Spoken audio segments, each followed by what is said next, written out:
പുതിയതായിട്ട് ബിസിനസ് ചെയ്യാൻ പോകുന്ന ആളുകളും ഓൾറെഡി ബിസിനസ്സിലുള്ള ആളുകളും ഏറ്റവും കുറച്ച് പ്രയോറിറ്റി കൊടുക്കുന്നതും എന്നാൽ പിന്നീട് അവരുടെ ബിസിനസ് വളരുമ്പോൾ അല്ലെങ്കിൽ മുന്നോട്ട് പോകുന്ന സമയത്ത് ഏറ്റവും കൂടുതൽ സ്ട്രഗിൾ നേരിടുന്നതുമായിട്ടുള്ള ഒരു കാര്യത്തെക്കുറിച്ചാണ് ഇന്ന് ഞാൻ സംസാരിക്കാൻ പോകുന്നത്. വേറൊന്നുമല്ല, ഡോക്യുമെന്റേഷൻ ആൻഡ് ലീഗലൈസേഷൻ. ഇത് ഞാൻ പറയാൻ കാരണം എൻ്റെ മുന്നിൽ വരുന്ന 95% ബിസിനസ്സുകാരും അവർ ഒരിക്കലെങ്കിലും ഇത് നേരിട്ടുണ്ടാവും, അല്ലെങ്കിൽ ഇപ്പം നേരിട്ടുകൊണ്ടിരിക്കുന്നുണ്ടാവും. ഇത് ഒരു ഏരിയയെക്കുറിച്ച് മാത്രമല്ല കേട്ടോ സംസാരിക്കുന്നത്. നമ്മളുടെ കമ്പനിയുടെ രജിസ്ട്രേഷൻ മുതൽ, അതായത് ചിലപ്പോൾ ഒരു പ്രൈവറ്റ് ലിമിറ്റഡ് കമ്പനിയായിട്ട് അല്ലെങ്കിൽ ഒരു പാർട്ണർഷിപ്പ് ഫേമായിട്ട് നമ്മുടെ സ്ഥാപനത്തെ രജിസ്റ്റർ ചെയ്യുന്നത് മുതൽ ഈ പ്രശ്നങ്ങൾ തുടങ്ങാം. കമ്പനി ഫോം ചെയ്യുന്ന സമയത്ത് അതിൻ്റെ MOAയും AOAയും ഒക്കെ ഉണ്ട് അല്ലേ. നമ്മൾ നമ്മുടെ CS-ൻ്റെ കയ്യിലുള്ള ഓൾറെഡി ഉള്ള ഒരു ടെംപ്ലേറ്റ് വെച്ചിട്ട് നമ്മൾ അതൊക്കെ ഫയൽ ചെയ്യും. നമ്മൾ അതിൻ്റെ അകത്തുള്ള ലീഗൽ കാര്യങ്ങളെക്കുറിച്ചോ അല്ലെങ്കിൽ അതിൻ്റെ അകത്തെ ടേംസിനെ കുറിച്ചോ ഒന്നും ബോധപ്പെടാറില്ല. നമ്മളുടേതായിട്ടുള്ള രീതിയിലേക്ക് അത് മാറ്റാറില്ല. അത് നേരെ CS ഫയൽ ചെയ്യുന്നു, അത് തന്നെയാണ് നമ്മൾ ഫോളോ ചെയ്യുന്നത്. പോട്ടെ, ഒരു പാർട്ണർഷിപ്പ് ഫേമിൻ്റെ കാര്യം എടുക്കാം. അവിടെയും ഇത് തന്നെയാണ്. പാർട്ണർഷിപ്പ് ടേംസ് എന്തൊക്കെയാണ്, എൻ്റെ പാർട്ണറുമായിട്ടുള്ള എൻ്റെ ടേംസ് എന്തൊക്കെയാണ് എന്നുള്ള കാര്യത്തിൽ വ്യക്തത വരുത്താതെ ഓൾറെഡി എവിടെയെങ്കിലും ഉള്ള ഒരു ഫോമാറ്റ് എടുത്തിട്ട് അത് വർക്കൗട്ട് ചെയ്യും. പിന്നീട് എന്തെങ്കിലും ഇഷ്യൂ ഉണ്ടായി കഴിയുമ്പോൾ എന്താണ്, കൃത്യമായിട്ടുള്ള ടേംസ് ഇതിനൊന്നുമില്ല.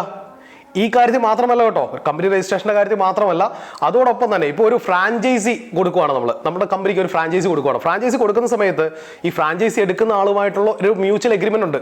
ആ എഗ്രിമെൻറ്റ് പോലും പ്രോപ്പർ ആയിരിക്കില്ല, അത് ഡീറ്റെയിൽഡ് ആയിരിക്കില്ല. എവിടെന്നെങ്കിലും ഒരു ഫോമാറ്റ് എടുത്ത് നമ്മൾ ചിലപ്പോൾ ചെയ്തിരിക്കും, ചിലപ്പോൾ അതും ചെയ്യുന്നുണ്ടാകത്തില്ല. പക്ഷേ ഇത് പിന്നീട് ഒരു ഇഷ്യൂ ഉണ്ടാകുമ്പോഴാണ് ഇത് നമ്മൾ ഇതിൻ്റെ പ്രശ്നങ്ങൾ മനസ്സിലാക്കി തുടങ്ങുക.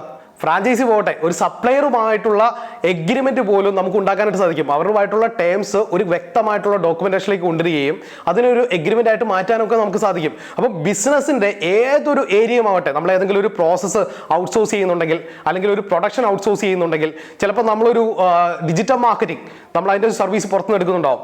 അവിടെയും ഒക്കെ നമ്മളുടെ ടേംസും അല്ലെങ്കിൽ നമ്മളുടെ എഗ്രിമെന്റ്, നമ്മൾ മ്യൂച്വലി അഗ്രി ചെയ്തിട്ടുള്ള പോയിന്റുകൾ എന്താണെന്നുള്ള കാര്യം വ്യക്തമായിട്ട് ഡോക്യുമെന്റ് ചെയ്യാൻ പറ്റി കഴിഞ്ഞു കഴിഞ്ഞാൽ നിങ്ങൾക്ക് പിന്നീടുണ്ടാകുന്ന കോൺഫ്ലിക്റ്റുകൾ കുറയ്ക്കാനായിട്ട് സാധിക്കും. ഞാനിതൊക്കെ പറയുന്നത് എൻ്റെ എക്സ്പീരിയൻസ് നിന്നാണ്. കാരണം എൻ്റെ ചുറ്റും വരുന്ന ഓണ്ടർപ്രണേഴ്സ് സ്ഥിരമായിട്ട് നേരിടുന്ന ഒരു പ്രശ്നം തന്നെയാണ്. ഇതിനോടൊപ്പം തന്നെ വേറൊരു കാര്യമുണ്ട്. പലപ്പോഴും ബിസിനസ്സുകാർ പല സ്ഥലങ്ങളിൽ നിന്നും പല വ്യക്തികളിൽ നിന്നുമൊക്കെ ഇൻവെസ്റ്റ്മെൻറ്റ്സ് സ്വീകരിക്കാറുണ്ട്. അതിൻ്റെ ടേംസ് പോലും വ്യക്തമായിട്ട് എഴുതാറില്ല പലപ്പോഴും. ഇതുകൊണ്ട് സംഭവിക്കുന്നത് എന്താണെന്ന് വെച്ച് കഴിഞ്ഞാൽ, പിന്നീട് ഒരു ഇൻവെസ്റ്റ്മെൻറ്റ് വേണ്ടി വരുമ്പോൾ അല്ലെങ്കിൽ പിന്നീട് ഒരു ലോൺ വേണ്ടി വരുമ്പോൾ നമുക്ക് ബുദ്ധിമുട്ടുകൾക്ക് ഒത്തിരി ഉണ്ടാവും. പുതിയ ഒരാളെ നമ്മുടെ ഓർഗനൈസേഷനിലേക്ക് കൊണ്ടുവരുമ്പോൾ അവിടെയും ബുദ്ധിമുട്ടുണ്ടാവും.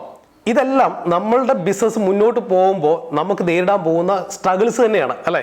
നമ്മളുടെ ബിസിനസ് നല്ലൊരു ഓപ്പർച്യൂണിറ്റി ഗ്രാബ് ചെയ്യാൻ നിൽക്കുമ്പോൾ ഇതുപോലെയുള്ള ചെറിയ ചെറിയ ലീഗൽ അല്ലെങ്കിൽ ഡോക്യുമെന്റേഷനിൽ നമ്മൾ വരുത്തിയിട്ടുള്ള ചെറിയ ചെറിയ പിഴവുകൾ തീർച്ചയായിട്ടും നമ്മളെ എഫക്റ്റ് ചെയ്യുന്നുണ്ടാവും. അതുകൊണ്ട് തന്നെ നിങ്ങളൊരു ഫ്രാഞ്ചൈസിയിലേക്ക് പോകുമ്പോഴോ അല്ലെങ്കിൽ നിങ്ങളൊരു പാർട്ണർഷിപ്പ് ഡീലിലേക്ക് എത്തുമ്പോഴോ അല്ലെങ്കിൽ പാർട്ണർഷിപ്പിലേക്ക് എത്തുമ്പോഴോ അല്ല, നിങ്ങളുടെ സപ്ലയറുമായിട്ടുള്ള ഒരു ടേംസിലേക്ക് എത്തുമ്പോഴോ നിങ്ങളുടെ ഡിസ്ട്രിബ്യൂട്ടറുമായിട്ട് ഒരു ടേംസിലേക്ക് എത്തുമ്പോഴോ ഒക്കെ അവിടെ വ്യക്തമായിട്ട് ഒരു ഡോക്യുമെന്റേഷനും ലീഗലൈസേഷനും ഉണ്ടെങ്കിൽ പിന്നീട് നിങ്ങൾക്കുണ്ടാകാവുന്ന പ്രോബ്ലംസും അല്ലെങ്കിൽ പ്രശ്നങ്ങളും ഹാർഡിൽസും ഒക്കെ നിങ്ങൾക്ക് നേരത്തെ തന്നെ സോൾവ് ചെയ്യാനായിട്ട് സാധിക്കും. അപ്പം ഇനി ഒരു കാര്യം ശ്രദ്ധിച്ചോളുക, നിങ്ങൾക്ക് നിങ്ങളുടെ ബിസിനസ്സിനെ മുന്നോട്ട് കൊണ്ടുപോകണമെങ്കിൽ, വളർത്തണമെങ്കിൽ എപ്പോഴെങ്കിലും ഒരു മ്യൂച്വൽ ടേംസ്, അതൊരു ഓർഗനൈസേഷനുമായിട്ടോ അല്ലെങ്കിൽ ഒരു വ്യക്തിയായിട്ടോ ഒരു മ്യൂച്വൽ ടേംസ് ഉണ്ടാക്കേണ്ടതായിട്ട് വന്നു കഴിഞ്ഞാൽ ആ പോയിന്റിൽ കൃത്യമായിട്ടുള്ള ഡോക്യുമെന്റേഷനും ലീഗലൈസേഷനും ഉണ്ടെന്ന് ഉറപ്പാക്കിക്കൊള്ളുക.